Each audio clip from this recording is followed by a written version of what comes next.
त्या दिवशी जेव्हा माझा मुलगा माझ्याकडे परत आला होता ना, तेव्हा त्याला तुझ्याकडे परत पाठवायला नको होतं मी. त्याच दिवशी जर आदित्यला थांबवून घेतलं असतं घरी तर आजचा हा दिवसच बघायला लागला नसता. आदित्यला काहीही झालेलं नाहीये, मी होऊही देणार नाही, पण ही परिस्थितीच निर्माण झाली नसती. आणि त्याला शोधण्यासाठीच त्याची एखादी खूण किंवा त्यांनी काय कपडे घातले होते काहीतरी असेल त्याच्याजवळ ज्यामुळे त्याला शोधणं सोपं जाईल म्हणून मी आले तुझ्याकडे.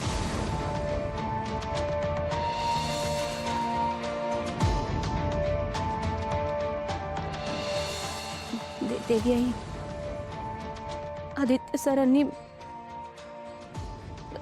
जांभळ्या रंगाचा शर्ट घातला होता. एक काळ्या रंगाची मोठी बॅग होती. सो मला खात्री आहे त्यांना काहीच नाही म्हणणार आहे. ते कामासाठी चेन्नईला गेलेत ना, तर त्यांना काय बी नाही म्हणणार. तो चेन्नईला कुठे गेलाय? नाही माहिती. म्हणजे कुठे राहतोय, कुठल्या भागात? नाही माहिती. त्या ज्या इन्स्टिट्यूटला तो गेलाय तिथला फोन नंबर? तिथे चौकशी केलीस का? मग आपला नवरा कुठे जाणार आहे, कुठे राहणार आहे, काय करणार आहे, कशाचीच चौकशी करावीशी वाटली नाही तुला? हीच तुझी आदित्यविषयीची काळजी, हेच त्याच्यावरचं प्रेम? तू आदित्यची बायको होण्याच्या पात्रतेची नाहीयेस हे मला आधीच माहिती होतं आणि म्हणून माझा या लग्नाला विरोध होता. त्या मुलाला मी माझ्या पोटात 9 महिने वाढवलंय. त्याला काय चांगलं काय वाईट हे सगळं कळतं मला, पण तो तुझ्या नादी लागला आणि हे सगळंच बिनसलं. परत परत एकदा नीट आठवून सांग, त्याच्याकडे असं काही होतं का? त्याच्या गळ्यात होतं, तो काही घेऊन गेलाय का ज्याने त्याची ओळख पटू शकेल? फक्त कपड्यांवरनं ओळख नाही पटणार आहे त्याची. देवी आई, तुम्ही नका ना काळजी करू. आदित्य सरांना काहीच नाही होणार आहे, काहीच नाही होणार. मला माहितीये त्याला काही होणार नाहीये ते. माझ्या मुलाला काही नाही होऊ शकत. माझा मुलगा फायटर आहे, तो असा सहजासहजी हरणारा नाहीये. पाने,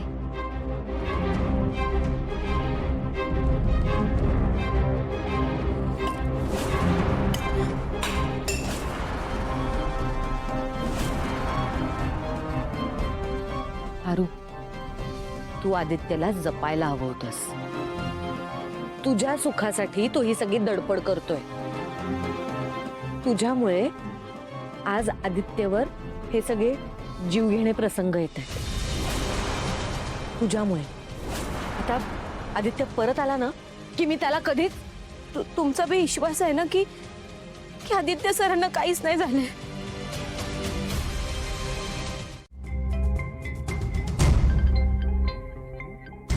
हे पेपर्स कधीच सही व्हायला हवे होते. तुम्ही आत्ता का घेऊन आलेत माझ्याकडे? हे बघा, काहीही झालं तरी आपल्या ऑफिसमध्ये काम थांबत नाही हे तुम्हाला माहिती आहे. आणि मी अवेलेबल नसेल तर श्रीकांत आहे, प्रीतम आहे. प्रीतम तर ऑफिसमध्येच असतो. कामं अशी अडकता कामा नयेत. बरं, ते आदित्यच्या त्या प्रोजेक्टचं ते काय झालं? प्रीतम, त्या संदर्भातल्या काहीही मीटिंग्स असतील तर त्या आज तू अटेंड करायच्यास, कळलं? आई बघतो. आणि दुसरी गोष्ट, आज कामगारांच्या पगाराचा दिवस आहे. ते पगार वेळेतच झाले पाहिजे. खूप कुटुंब आपल्यावर अवलंबून असतात आणि किर्लोस्कर कंपनीवर कितीही संकट आली तरी आपले कामगार कायम आपल्या पाठीशी उभे राहतात. त्यामुळे त्यांना कसलाच प्रॉब्लेम येता कामा नये. ठीक आहे? हे सगळं जरा बघून घ्या. थँक्यू. आणि प्रिया, आपली घरातली सगळी कामं जशीच्या तशी चालू राहायला हवी, ही जबाबदारी तुझी.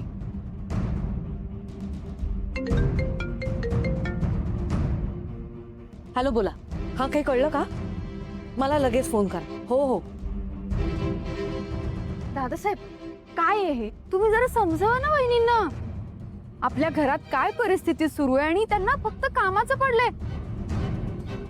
शी बाई, मला ना काहीच काम सुचत नाहीये. मी कुठलंच काम करू शकत नाहीये. माझं लक्षच लागत नाहीये एका ठिकाणी. तुझं कधीच मन नसतं कुठल्या कामात, तुझं कधीच लक्ष लागत नाही. त्यामुळे तू बोलू नकोस. आम्ही आहोत, आम्ही बघून घेऊ, कळलं? प्रीतम, काय बोलतोय जरा विचार करून बोल. कुणाशी बोलतोयस तू? मी विचार करूनच बोलतो. दादासाहेब, मोठ्यांशी कसं बोलायचं याला कळत नाही का? एक मिनिट, मला कळतं मोठ्यांशी कसं बोलायचं. तू घरात काय परिस्थिती आणि तुमचं काय चाललंय? शी बाई, कुणाची काही काळजीच करायला नको.